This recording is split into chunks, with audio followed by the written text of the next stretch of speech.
नमस्कार, स्वागत है आप सभी का डीडी न्यूज के खास बुलेटिन एक्सप्रेस 100 में, जहां हम आपके लिए लेकर आते हैं राजनीति, मनोरंजन, देश दुनिया, खेल और व्यापार जगत की सभी बड़ी खबरों को एक्सप्रेस यानी फटाफट अंदाज में। मैं हूं गौरव श्रीवास्तव। तो देखिए खबरें तेज रफ्तार से। उमेश पाल हत्याकांड के मुख्य आरोपी माफिया अतीक अहमद के बेटे असद अहमद को यूपी एसटीएफ ने झांसी में मुठभेड़ के दौरान मार गिराया। असद का उसका साथी गुलाम भी एनकाउंटर में मारा गया। असद और गुलाम दोनों प्रयागराज के उमेश पाल हत्याकांड में वांछित थे और प्रत्येक पर 5-5 लाख रुपए का इनाम था। इस दौरान पुलिस ने अत्याधुनिक विदेशी हथियार बरामद किए। यूपी एसटीएफ के एडीजी अमिताभ यश ने बताया कि असद को और गुलाम को जिंदा पकड़ने की कोशिश की गई थी, लेकिन इन्होंने एसटीएफ की टीम पर फायर किया। जवाबी कार्रवाई में उनकी मौत हो गई और 40 राउंड की फायरिंग के बाद दोनों ढेर हुए। एनकाउंटर के बाद सीएम योगी आदित्यनाथ ने कानून व्यवस्था को लेकर बैठक की। साथ ही यूपी एसटीएफ के साथ ही DGP, special DG, law and order की पूरी टीम की तारीफ की। उत्तर प्रदेश के मुख्यमंत्री योगी आदित्यनाथ के सामने पूरे मुठभेड़ की रिपोर्ट रखी गई। वहीं डिप्टी सीएम केशव प्रसाद मौर्य ने माफिया अतीक अहमद के बेटे असद का एनकाउंटर किए जाने पर यूपी पुलिस को बधाई दी। असद के एनकाउंटर पर उमेश पाल की मां और पत्नी ने मुख्यमंत्री योगी आदित्यनाथ का धन्यवाद किया और उन्होंने कहा कि इंसाफ हुआ है। उत्तर प्रदेश में law and order special DG Prashant Kumar ने कहा कि हमें आज 12:30 बजे से 1 बजे के बीच में एक सूचना के आधार पर कुछ लोगों को रोका गया, तो दोनों तरफ से गोलियां चली। इसमें 2 लोग घायल हुए और बाद में इनकी मृत्यु हो गई। प्रशांत कुमार ने बताया कि मुठभेड़ में मारे गए अभियुक्तों के पास से अत्याधुनिक विदेशी हथियार, बुलडॉग आदि बरामद हुए। वहीं इस काम को अंजाम देने के लिए विशेष एसटीएफ की टीम को नियुक्त किया गया था। उमेश पाल मर्डर केस में आरोपी माफिया अतीक अहमद और उसके भाई अशरफ को गुरुवार को कोर्ट में पेश किया गया। सुनवाई के बाद सीजेएम कोर्ट ने दोनों को 4 दिन की पुलिस हिरासत में भेज दिया। दोनों नैनी जेल में बंद रहेंगे। कोर्ट में पेशी के दौरान जब अतीक को असद के एनकाउंटर की खबर मिली तो कोर्ट में ही फूट फूट कर रोने लगा। अतीक वहीं जमीन पर बैठ गया। कुछ देर बाद उसे पीने के लिए पानी मांगा। कोर्ट परिसर में अतीक अहमद मुर्दाबाद, उमेश पाल अमर रहे के नारे भी लगे। साथ ही योगी मोदी जिंदाबाद के भी नारे लगाए गए। केंद्र की नरेंद्र मोदी सरकार युवाओं को रोजगार देने के लिए रोजगार मेले के जरिए विशेष अभियान चला रही है। गुरुवार को प्रधानमंत्री नरेंद्र मोदी ने इसी अभियान के तहत वीडियो कॉन्फ्रेंसिंग के माध्यम से करीब 71,000 नवनियुक्त कर्मियों को नियुक्ति पत्र वितरित किए। पीएम मोदी ने इन सभी युवाओं को बधाई दी और उनके उज्जवल भविष्य के लिए शुभकामनाएं दी। प्रधानमंत्री ने कहा कि विकसित भारत के संकल्प सिद्धि के लिए उनकी सरकार युवाओं की प्रतिभा और ऊर्जा को सही अवसर देने के लिए प्रतिबद्ध है। प्रधानमंत्री ने कहा कि केंद्र सरकार के साथ ही गुजरात से लेकर असम तक, उत्तर प्रदेश से लेकर महाराष्ट्र तक एनडीए और भाजपा शासित राज्यों में सरकारी नौकरी देने की प्रक्रिया तेज गति से चल रही है। प्रधानमंत्री ने कहा कि दुनिया के देशों की गिरती अर्थव्यवस्था के बीच भारत एक ब्राइट स्पॉट है और आज सरकार की नीति ने देश में नई संभावनाओं और नए अवसरों के द्वार खोल दिए हैं। प्रधानमंत्री ने कहा कि आत्मनिर्भर भारत अभियान गांव से लेकर शहरों तक भारत में रोजगार के करोड़ों नए अवसर पैदा करने वाला अभियान है। प्रधानमंत्री ने बुनियादी ढांचा परियोजनाओं में सरकार द्वारा किए गए निवेश को रोजगार सृजन का एक मजबूत पक्ष बताया।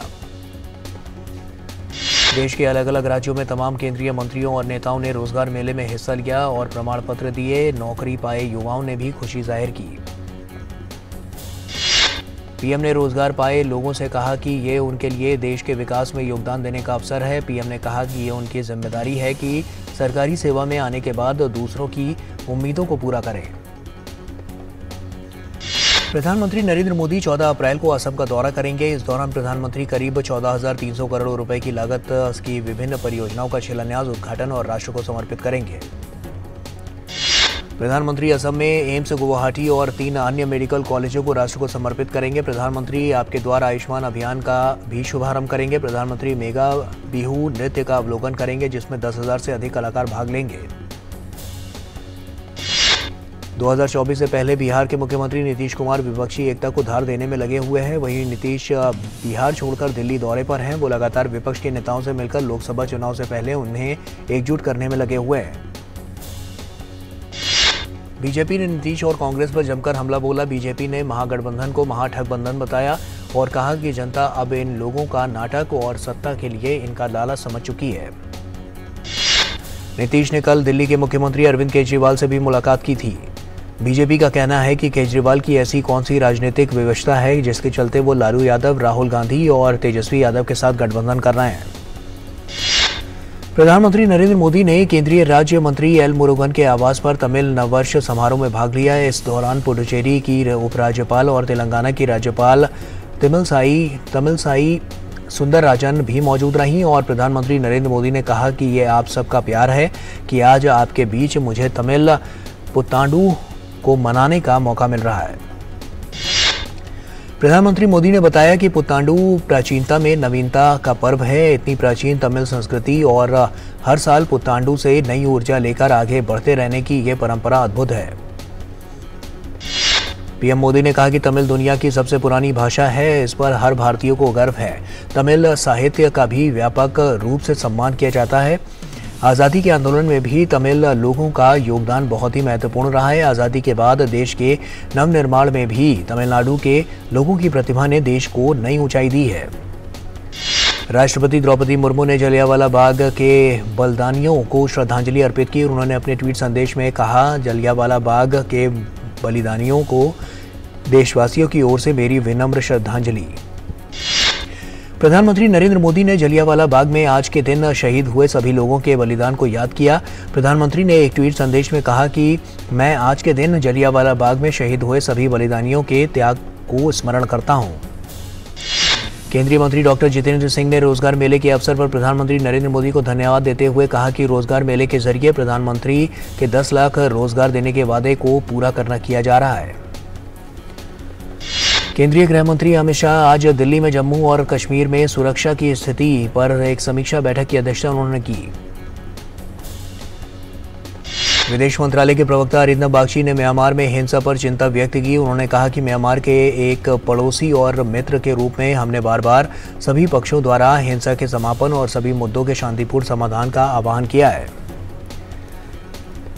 G20 बैठक की मेजबानी करने के भारत के कदम की पाकिस्तान द्वारा आलोचना करने पर विदेश मंत्रालय के प्रवक्ता अरिंदम बागची ने कहा कि G20 की बैठकें भारत के हर क्षेत्र में हो रही हैं। जम्मू कश्मीर और लद्दाख में बैठक करना स्वाभाविक है और जम्मू कश्मीर भारत का अभिन्न अंग है।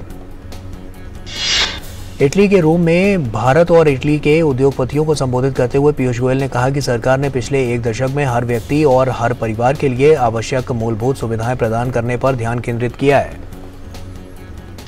नीति आयोग में कृषि क्षेत्रों में नवाचार और उद्यमशीलता को बढ़ावा देने के लिए केंद्रीय विद्यालय कृषि मंत्रालय के बीच एक करार पर सहमति बनी।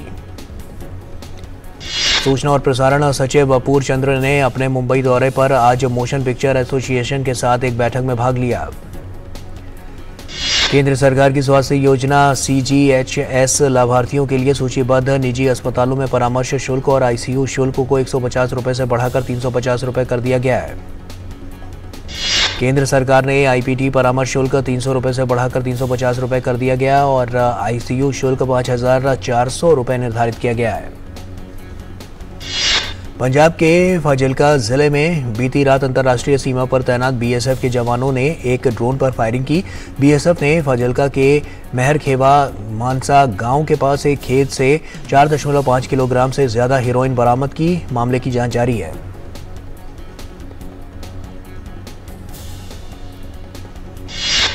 और वक्त यहाँ एक छोटे से ब्रेक का है, जल्द लौटते हैं। स्वच्छ जल और नारी का संघर्ष, दोनों का सदियों से संबंध रहा। पानी तो पहले भी था, कभी कांधों पर, कभी कमर पर, कभी माथे पर, कभी आंखों में। आजादी से लेकर 70 सालों तक केवल 3 करोड़ घरों में नल से आता पानी था। फिर छिड़ा एक जल आंदोलन। प्रधानमंत्री नरेंद्र मोदी ने संकल्प उठाया, जल जीवन मिशन।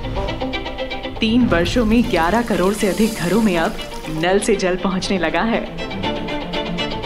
स्कूलों, अस्पतालों, पंचायतों, आंगनबाड़ियों, देश की सरहदों, सभी जगह पहुंचा पानी। हर घर जल। ये है भुलक्कड़ भास्कर। भास्कर? सॉरी, भास्कर ढक्कन लगाना भूल गया। भुलक्कड़ भास्कर, तुम्हें कहा था मेरे बेटे को घर ड्रॉप करवाना है और क्लाइंट को ऑफिस लाना है। आप में से किसी को PNB का नंबर पता है? 1800 PNB का नया टोल फ्री नंबर 1800 1800। ब्रेक के बाद एक बार फिर से आप सभी का स्वागत है। आइए खबरों में आगे बढ़ते हैं। उत्तर प्रदेश के मुख्यमंत्री योगी आदित्यनाथ ने कोविड की स्थिति की समीक्षा के लिए कल उच्च स्तरीय बैठक की। उन्होंने इस संबंध में राजधानी लखनऊ में दिशा निर्देश जारी किए। महाराष्ट्र के मुंबई में बेमौसम बारिश होने के कारण वेस्टर्न एक्सप्रेस हाईवे और जोगेश्वरी विक्रोली लिंक रोड में पानी भर गया।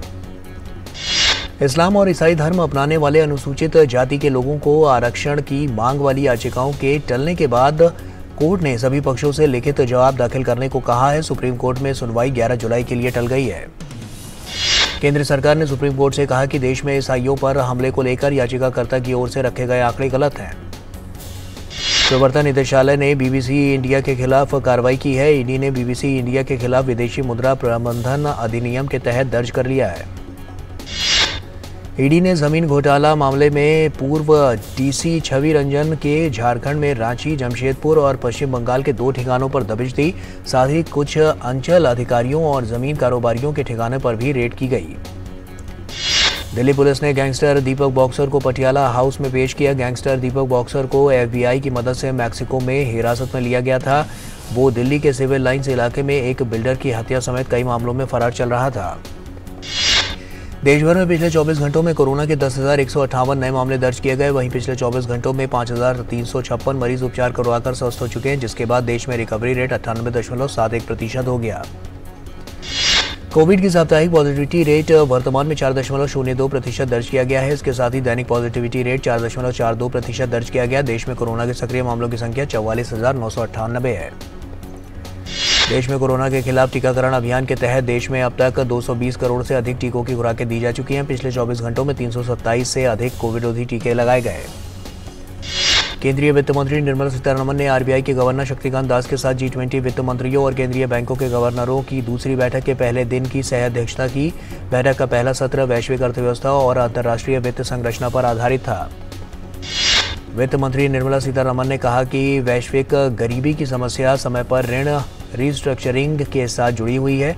उन्होंने कहा कि यह समस्या उन देशों को सबसे ज़्यादा प्रभावित करती है जहां सबसे ज़्यादा गरीबी है।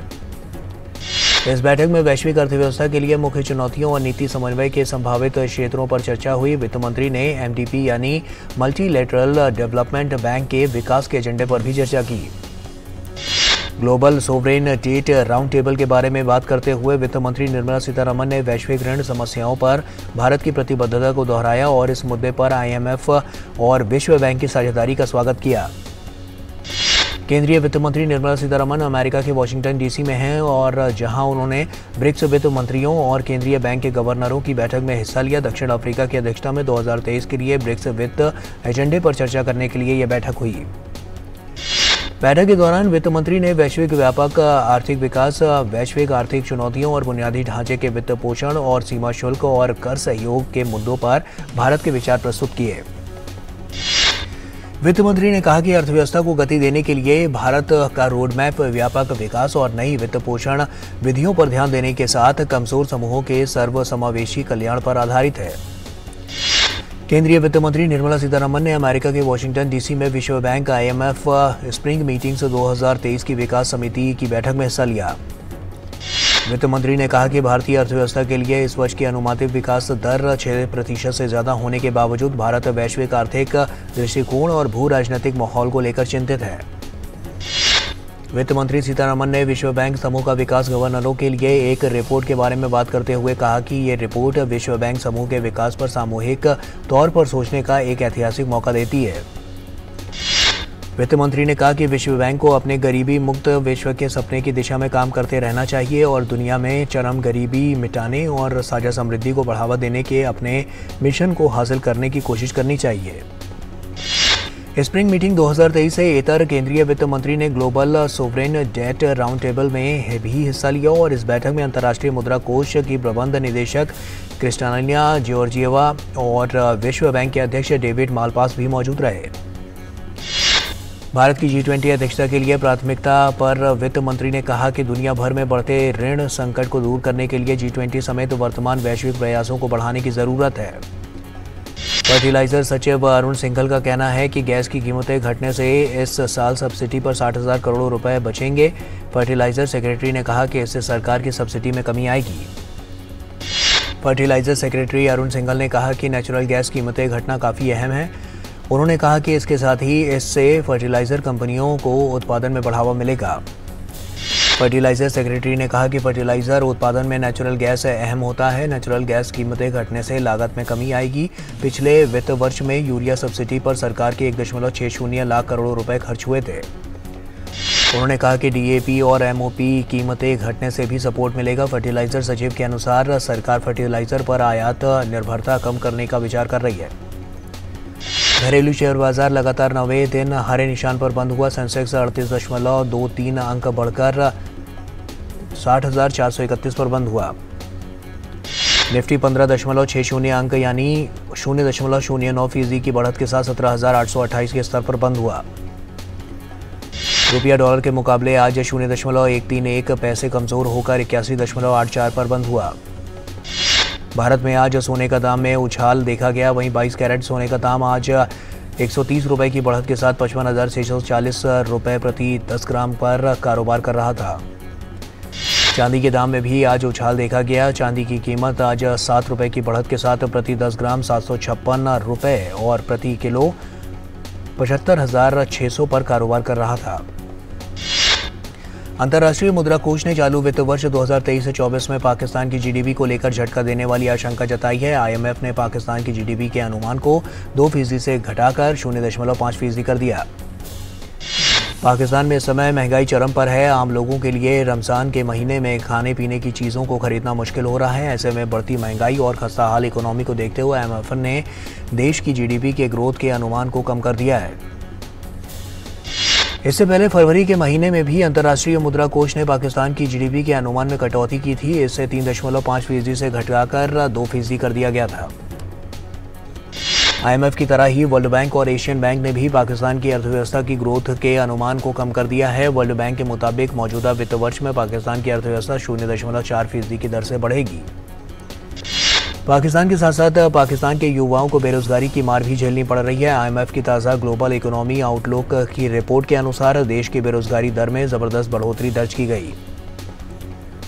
पाकिस्तान में बेरोजगारी पिछले वित्त वर्ष के मुकाबले में इस वित्त वर्ष में 0.8% तक बढ़ सकती है। वित्त वर्ष 2022 से 23 में देश की बेरोजगारी दर 6.2% थी, जो इस साल बढ़कर 7% होने की संभावना है।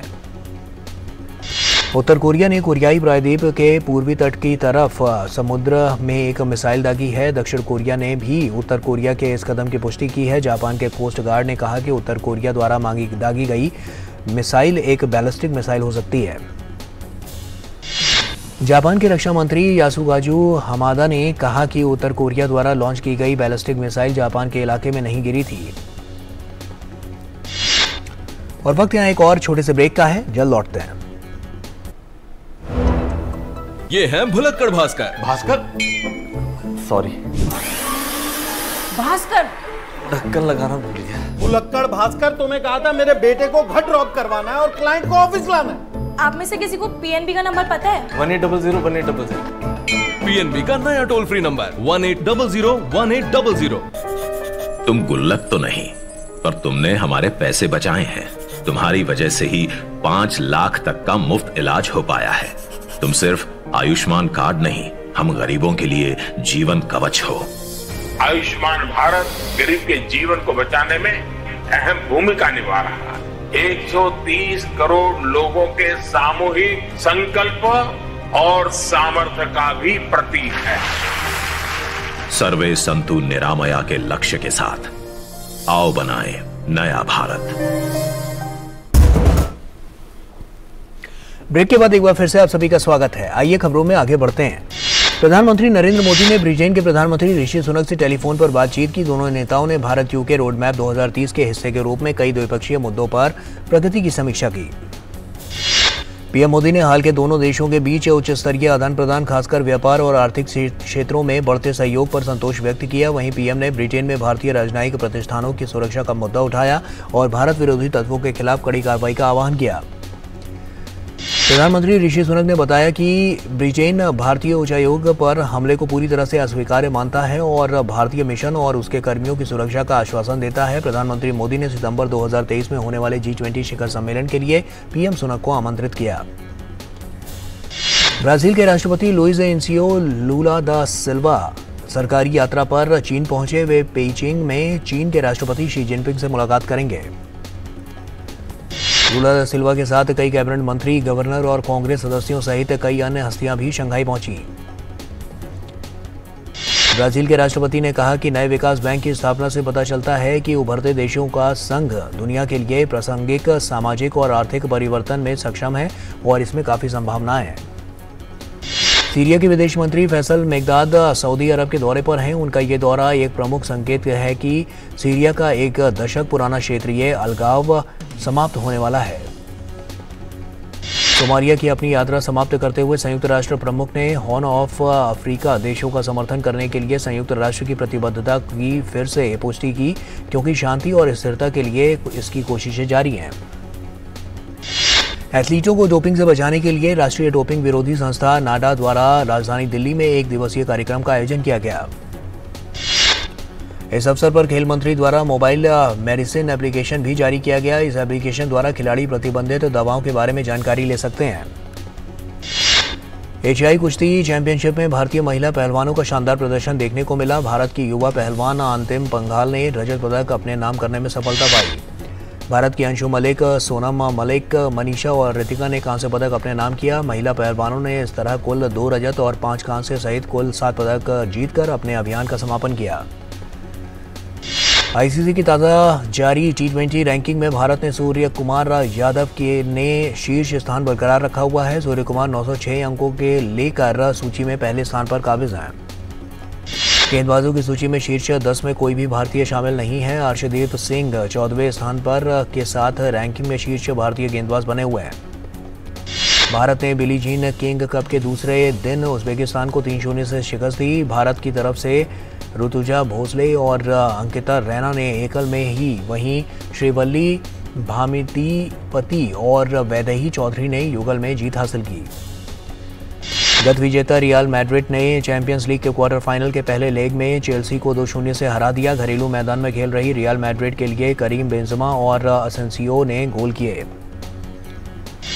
चैंपियंस लीग के क्वार्टर फाइनल के एक अन्य मुकाबले में 2 इटालियन क्लब एसी मिलान और नेपोली आमने सामने थे। पहले लेग के इस मुकाबले में एसी मिलान ने नेपोली को 1-0 से हराने में सफलता पाई। यूरोपा लीग में आज देर रात को क्वार्टर फाइनल के पहले लेग में मैनचेस्टर यूनाइटेड और सेविया ओल्ड ट्रैफर्ड का आमना सामना होगा और क्वार्टर फाइनल का दूसरा लेग 20 अप्रैल को सोविया में खेला जाएगा। मैनचेस्टर यूनाइटेड के प्रमुख खिलाड़ी मार्कस रैशफोर्ड मांसपेशियों के खिंचाव के कारण कुछ मैचों से बाहर हो गए। 25 वर्षीय रैशफोर्ड को शनिवार को एवर्टन के खिलाफ हुए मुकाबले में के दौरान चोट लगी थी। बॉलीवुड अभिनेता वरुण धवन की हॉरर कॉमेडी फिल्म भेड़िया के दूसरे भाग की घोषणा की गई है। धवन ने जियो स्टूडियो के कार्यक्रम में यह घोषणा की, जहां उन्होंने फिल्म भेड़िया 2 के एक पोस्टर का अनावरण भी किया। और एक्सप्रेस न्यूज में फिलहाल अभी के लिए इतना ही। दीजिए इजाजत, नमस्कार।